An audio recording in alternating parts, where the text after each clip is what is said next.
सुखदेव जी कहते हैं, प्रिय श्रोताओं, भगवान ने उद्धव जी को दत्तात्रेय जी व यदु महाराज का सम्मान सुनाया है। यदु महाराज घूम रहे थे, कहते हैं दत्तात्रेय जी महाराज को देखें, एकदम अवधूत संत है। वो संवाद उद्धव को भगवान सुनाते हैं। उद्धव, तुम जैसे प्रश्न करते हो वैसे प्रश्न एक बार यदु राजा ने गुरु दत्तात्रेय जी से किया। दत्तात्रेय जी महाराज ने उपदेश किया है।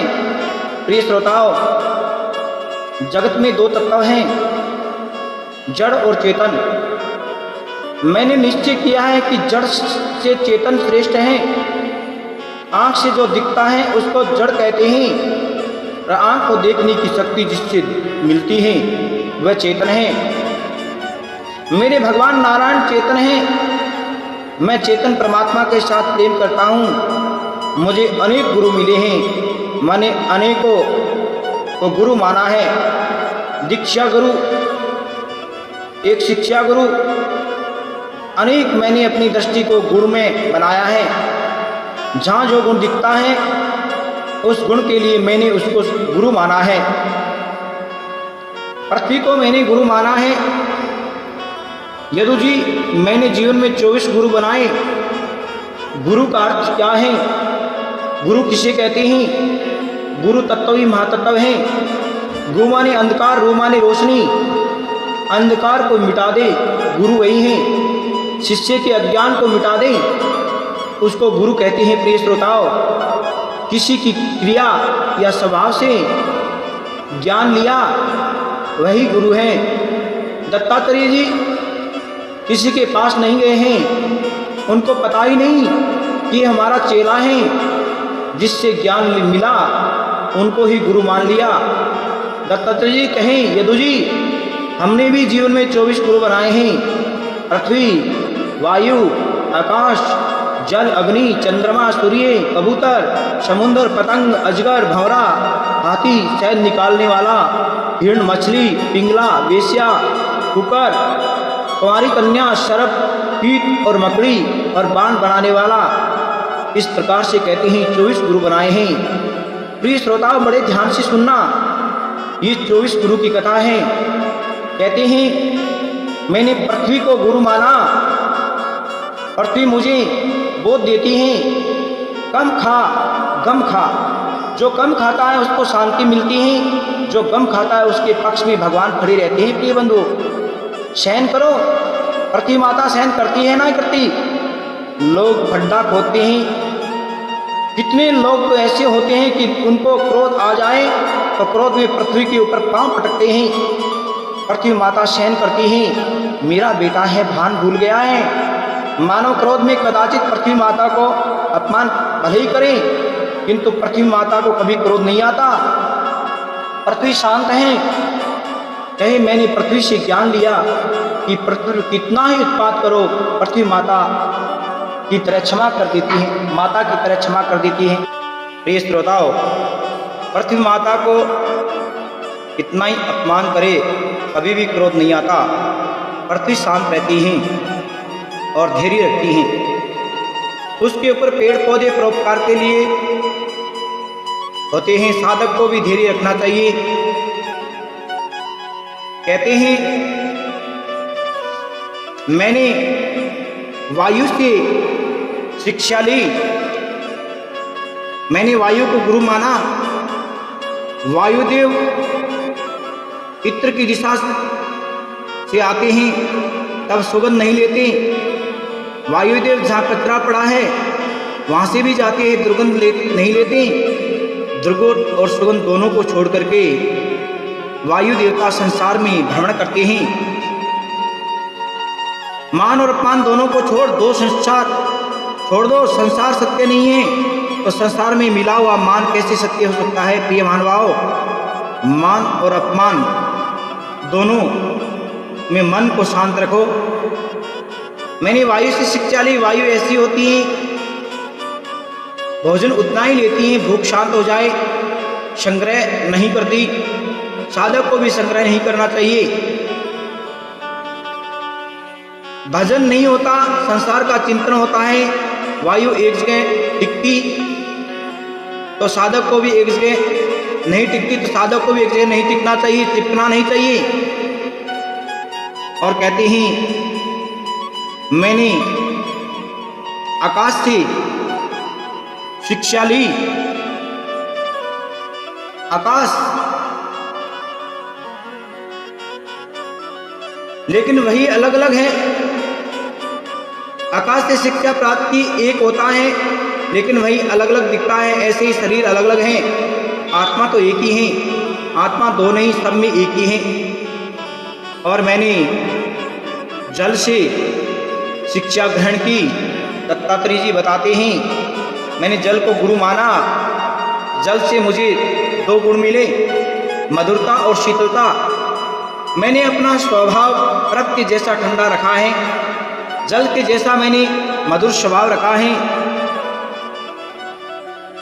जल स्वच्छ होता है, ऐसे ही साधक को भी जीवन में लोग पावन पवित्रता बनानी चाहिए। वाणी से मधुर मीठा बोलना चाहिए।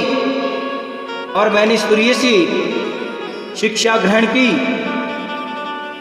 सूर्य 8 महीने समुद्र में जल अपनी किरणों से खींचते हैं और 4 महीने समय आने पर वर्षा देते हैं। ऐसे साधक को भोग निर्वाह के लिए भोगते हैं, समय आने पर त्याग कर देना चाहिए। और मैंने अग्नि से शिक्षा ली, अग्नि को गुरु माना।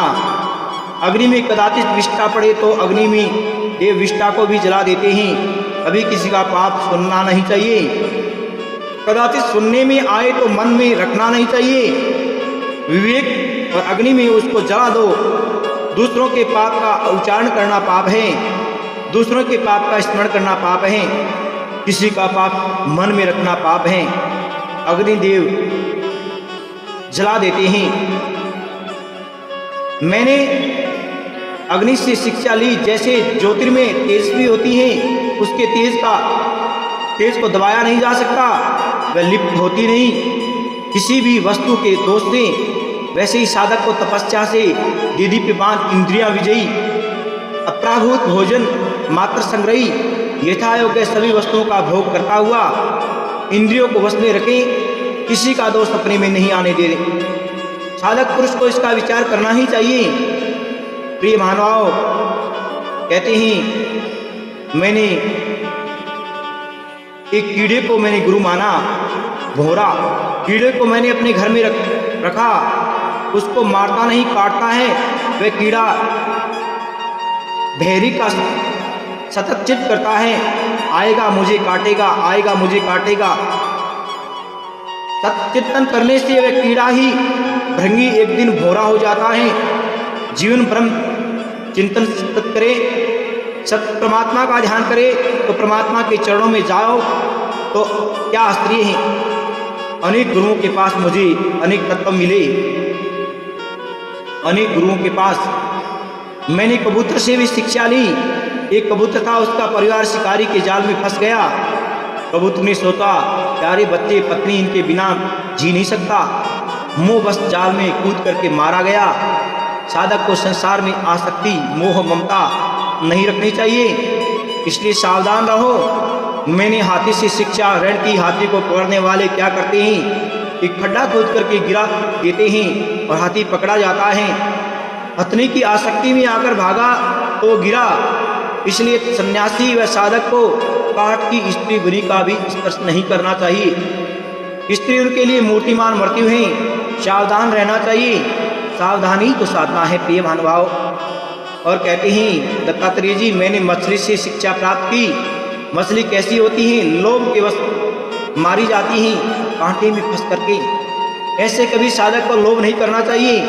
पाप का बाप कौन है, लोभ नहीं करना चाहिए।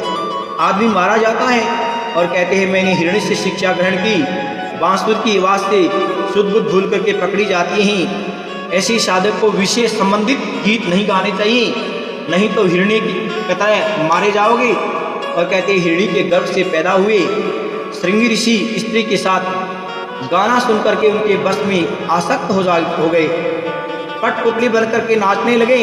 मैंने कुमारी कन्या से शिक्षा ग्रहण की। एक कन्या को देखने वाले आते हैं। कन्या ने देखा उनके लिए भोजन तैयार करूं तो धान को उखल में कूटने लगती हैं। हाथ की चूड़ी जोर से बोली। कन्या ने विचार किया, इसकी आवाज़ दूर तक जा रही है तो रिश्ता नहीं होगा। उसने चूड़ियाँ उतारी, एक ही चूड़ी रखी तो नहीं बोली। दत्तात्रेय के साधक को भी अकेला ही रहना चाहिए। मैंने सांप से भी शिक्षा ग्रहण की कि बने बनाए बिल में रहता है, बिल नहीं बनाता। ऐसे ही साधक को कहते हैं बने हुए धर्मशाला, मठ, गुफा और कंदराओं में रहना चाहिए। इस प्रकार 24 गुरुओं की कथा और उसके बाद सत्संग की महिमा बताते हैं और कहते हैं गुरु दत्तात्रेय भगवान ने यदु राजा को उपदेश किया। यदु महाराज दत्तात्रेय स्वामी के चरणों में बारंबार वंदन करते हैं। प्रिय महानुभाव, फिर तो बंद मोक्ष का स्वरूप समझाया। वो तो मन से ही बंधन है और मन से ही मुक्ति मिलती है। भगवान कहते हैं उद्धव, चाबी से लोग ताले को बंद करते हैं, चाबी से, जिस चाबी से लोग ताले को बंद करते हैं उसी चाबी से उसको खोलते भी हैं। मन काम सुख का चिंतन करे, विषय में फंस जाए तो बंधन का कारण होता है। मन वासना का त्याग करे, संकल्प रहित बने, परमात्मा का ध्यान स्मरण करता हुआ तन्मय बने तो मन मुक्ति देता है। मन ही बंधन का कारण है, मन ही मोक्ष का कारण है। सिद्धों की स्थिति कैसी होती है वह समझाया। साधक के धर्म समझाए, सत्संग की महिमा समझाते हैं, संतों के लक्षण वर्णन करते हैं। उद्धव कसाई के घर का जो पोपट यानी तोता वह गाली देता है।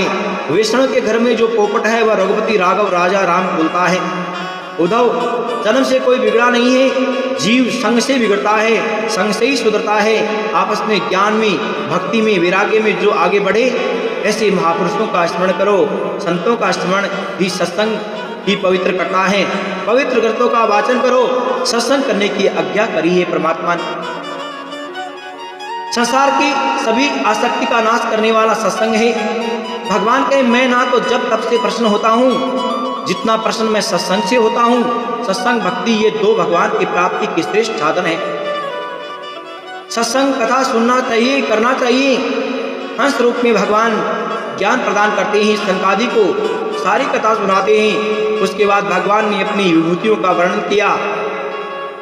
उधर से भगवान ने कहा मात्रा में ओंकार मैं हूँ, अक्षरों में आकार, छंदों में गायत्री मैं हूँ, देवताओं में इंद्र, 8 वसुओं में अग्नि, 12 आदित्यों में विष्णु मैं हूँ, नील लोहित रुद्र भी मैं हूँ, ऋषियों में ब्रह्म ऋषि नारद मनु भृगु मैं हूँ, गायों में कामधेनु, सिद्धों में कपिल मुनि मैं हूँ, वृक्षों में पीपल, पक्षियों में गरुड़ मैं हूँ। ऐसे नारायण ने अपनी विभूतियों का वर्णन किया।